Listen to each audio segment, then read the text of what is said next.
नमस्कार दोस्तों, आज़ाद technical YouTube channel पर आपका स्वागत है। दोस्तों, आज की इस वीडियो में हम डीटीएच के पावर सप्लाई को रिपेयर करने के बारे में आपको हम सिखाएंगे, तो वीडियो को लास्ट तक ज़रूर देखिएगा। आइए देर न करते हुए करते हैं वीडियो को स्टार्ट। दोस्तों, ये हमारा जो सप्लाई है ये बिल्कुल डेड पड़ चुका है। आपको मैं एक बार इसको चेक करके दिखाना चाहता हूँ। सप्लाई में जोड़ देता हूँ यहाँ इन दो पिनों पे। तो यहाँ हम एसी का वायर जोड़ दिए हैं और इसको हम सीरीज लाइन से कनेक्ट कर दे रहे हैं। अब आपको हम दिखा दें, यहाँ आउटपुट पे हमारा कोई भी वोल्टेज नहीं मिल रहा है। मल्टीमीटर को हम 20 वोल्ट के रेंज में रखेंगे और सप्लाई को ऐसे हम पलट लेते हैं। ये इसका ग्राउंड होता है, ये ग्राउंड है। तो ग्राउंड पे हम ब्लैक वायर रख के और यहाँ देखिए, यहाँ ये जो यहाँ 5 वोल्ट मिलना चाहिए, नहीं मिल रहा है। यहाँ 12 वोल्ट होता है, वो भी नहीं मिल रहा है। मतलब हमारे यहाँ कोई भी सप्लाई नहीं आ रहा है। अब दोस्तों, इसको फॉल्ट फाइंडिंग करना होगा। आपको मैं एक चीज़ बता दूँ, से जब हम सप्लाई हम निकाल दिए हैं, यहाँ से जब हम 220 वोल्ट एसी इस दोनों पिनों पे देते हैं तो एक सप्लाई यहाँ फ्यूज के थ्रू, यहाँ आप देखिए, एक फ्यूज के थ्रू होके और यहाँ पे आ जाता है। यहाँ इस पॉइंट पे फ्यूज के थ्रू होके इस पॉइंट पे आया और दूसरी सप्लाई हमारी यहाँ से होके इस एनटीसी के द्वारा यहाँ पे सप्लाई आई। यहाँ से हमारा जो 4 डायोड लगा होता है, ये चारों डायोड से हमारी एसी सप्लाई को डीसी में परिवर्तित करके फिर यहाँ से ये डीसी निकलता है, जो कि यहाँ कैपेसिटर लगा हुआ है, आप देख सकते हैं। इस कैपेसिटर पे सप्लाई हमारी आती है और इस कैपेसिटर पे आने के बाद यहाँ से फिर हमारा ये सिस्टम काम करता है और हमारी सप्लाई आउट होती है। तो क्या करना है, सबसे पहले हमको इस लाइन में जो भी चीज़ें हैं यहाँ तक की सप्लाई हमको चेक करना है। तो दोस्तों, इसको सप्लाई दे के और आपको सप्लाई एक बार हम चेक करके दिखाते हैं। एसी मैं लगा दिया हूँ। सबसे पहले हम 600 वोल्ट के रेंज में एसी पे रख के यहाँ मैं एसी चेक करता हूँ। यहाँ देखिए 224 वोल्ट हमारा एसी करंट आ रहा है और आउटपुट पे देखते हैं। यहाँ हमारा आउटपुट पे कोई भी सप्लाई नहीं आ रहा है, ये पॉइंट में आ रहा है। अब हमको क्या करना है, यहाँ हम डीसी 600 वोल्ट के रेंज में रख के सबसे पहले क्या करेंगे, इस कैपेसिटर पे हम सप्लाई चेक करेंगे। ये जो हमारा बड़ा वाला कैपेसिटर है, यहाँ हम चेक करेंगे कि यहाँ सप्लाई आ रही है या नहीं। तो यहाँ हम इसको यहाँ लगा ले रहे हैं।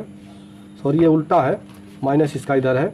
माइनस यहाँ लगाएंगे और प्लस पे हम देखिए, यहाँ पे हमारा 316 वोल्ट, यानी हमारा जो वोल्टेज मिलना चाहिए वो यहाँ मिल रहा है। जैसे कि आपको मैंने दिखाया, यहाँ देखिए एसी हमारा 226 वोल्ट है और डीसी हमको मिल रहा है 318। यानी जो यहाँ तक की सर्किट है मेरी, ये डायोड और जो भी कॉइल लगे हैं यहाँ कैपेसिटर तक, हमारा ये सर्किट अच्छे से काम कर रहा है, इसीलिए हमको सप्लाई यहाँ बराबर मिल रही है।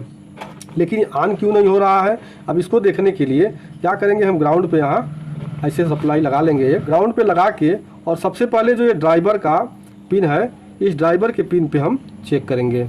तो ड्राइवर की एक पिन पे हमको 317 वोल्ट सप्लाई मिल रही है, यानी यहाँ हमको सप्लाई मिल रही है। और अब इसके दूसरे पिन पे देखेंगे तो यहाँ 0 मिल रहा है, ये 0 मिल रहा है। यानी यहाँ से जो ड्राइवर के थ्रू, अब आपको मैं सप्लाई निकाल के एक बार बताता हूँ। तो दोस्तों, ये ड्राइवर है, इसको आप मतलब आप सर्किट में देखेंगे तो DT करके लिखा रहता है, ड्राइवर ट्रांसफार्मर। अब इसका कनेक्शन कैसे रहता है हम आपको मल्टीमीटर से बताते हैं। इसका ये प्राइमरी में 5 पिन दिए गए हैं। मीटर को कंटिन्यूटी पे रख के अब इसका जो ड्राइवर का जो बाइंडिंग है, 1 नंबर और ये 3 नंबर, प्राइमरी का 1 नंबर और ये 3 नंबर, ये आपस में कंटिन्यूटी देगा और ये 4 नंबर और 5 नंबर आपस में कंटिन्यूटी देगा। जबकि ये 2 नंबर वाला पिन है, ये खाली है इसमें। और जो सेकेंडरी के पिन है 5 पिने, आप देख सकते हैं 1 2 3 4 5, ये जो 5 पिन सेकेंडरी में भी लगे हुए हैं, तो ये पांचों आपस में कंटिन्यूटी देंगे। जैसा कि हम आपको चेक करके दिखा देते हैं। देखिए, मैं यहाँ किसी भी एक पिन पे रख के और मल्टीमीटर को यहाँ देखिए, इस पर भी कंटिन्यूटी दे रहा है, बीप की आवाज़ आ रही है, इस पर भी आ रही है, इस पर भी आ रही है, और यहाँ पांचों पिन मतलब आपस में कंटिन्यूटी देते हैं। अगर इनमें से कोई एक कंटिन्यूटी नहीं देता है तो समझिए इसका कोई एक बाइंडिंग कटा हुआ है। ठीक इसी तरह से यहाँ देखिए, ये 2 पिने आपस में बजर की आवाज़ आ रही है, मतलब कंटिन्यूटी दे रहा है। लेकिन यहाँ किसी भी और पिन से ये कंटिन्यूटी नहीं देगा। अब यहाँ जो इसकी 2 पिने हैं, ये देखिए, इसको भी आपस में कंटिन्यूटी 1 और 3 को यहाँ देना चाहिए, जबकि ये नहीं दे रहा है। तो सबसे पहले हम इस ड्राइवर को सर्किट से बाहर निकाल लेते हैं, उसके बाद आगे हम बताते हैं कि क्या करना है।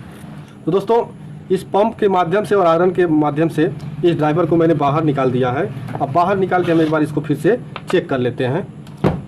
मल्टीमीटर को कंटिन्यूटी रेंज में रख के और यहाँ तो देखिए बाहर निकालने के बाद अब एक चीज़ यहाँ समझ में नहीं आएगा, क्योंकि इसकी दोनों ओर 5-5 पिने हैं। कौन सा प्राइमरी है कौन सा सेकेंडरी है ये समझना ज़रूरी है। तो पहले भी मैं बताया हूँ अभी कि जो प्राइमरी के वायर होंगे वो 2 तार आपस में और 2 तार आपस में 2 पिने, और जो सेकेंडरी के हैं वो 5 पिने आपस में कंटिन्यूटी देंगी। तो यहाँ हम देख लेते हैं एक सिरे को। यहाँ देखिए यहाँ इस पे 5 पे यहाँ बीप की आवाज़ आ रही है, नहीं हमारा ये हो सेकेंडरी हो गया। और प्राइमरी का यहाँ देखिए यहाँ इस पे नहीं बता रहा है कुछ, यहाँ भी नहीं, लेकिन हम इस पिन पे पकड़ के यहाँ देखिए ये हमारा कंटिन्यूटी दे रहा है और हमारा ये वाला लेग जो है यही ख़राब है। हमारा ये जो लेग है ये ख़राब है। तो अगर ये ड्राइवर रिपेयर होने लायक हो तो आप कर सकते हैं, लेकिन मैं रिपेयर नहीं करूँगा। मैं दूसरे सर्किट से एक ड्राइवर को निकाला हूँ, तो इसी को हम लगाने वाले हैं और लगा के फिर हम टेस्ट करेंगे। तो हम चलिए जो दूसरा वाला हम निकाले हैं इसको सबसे पहले चेक करेंगे, और चेक करने में हमारा प्राइमरी और सेकेंडरी भी पता चल जाएगा और हमारा ये ड्राइवर भी सही है या ख़राब पता चल जाएगा। तो यहाँ देखिए ये 5 पिने आपस में बता रही हैं, यानी यहाँ ये हो गया हमारा सेकेंडरी और इधर हम प्राइमरी पे आ रहे हैं। देखिए यहाँ ये 2 पिने आपस में बता रही हैं, ये बीच वाला खाली है, और यहाँ ये 2 पिने आपस में कंटिन्यूटी दे रही, यानी ये हमारा प्राइमरी हो गया, ये सेकेंडरी हो गया। तो अब हम इस सर्किट में भी यहाँ देखेंगे ये प्राइमरी है, तो ऐसे हम करते हैं, ये आईसी जिधर लगा है ये आईसी वाला प्राइमरी हुआ और इधर सेकेंडरी। तो हम ऐसे इसको लगा के हम इसको अब सोल्डिंग कर देते हैं। तो दोस्तों इस ड्राइवर को हम यहाँ जो हमारा दूसरा निकाले उसको लगा दिए हैं, आप देख सकते हैं यहाँ। और अब हम इस पर सप्लाई दे के चेक करेंगे।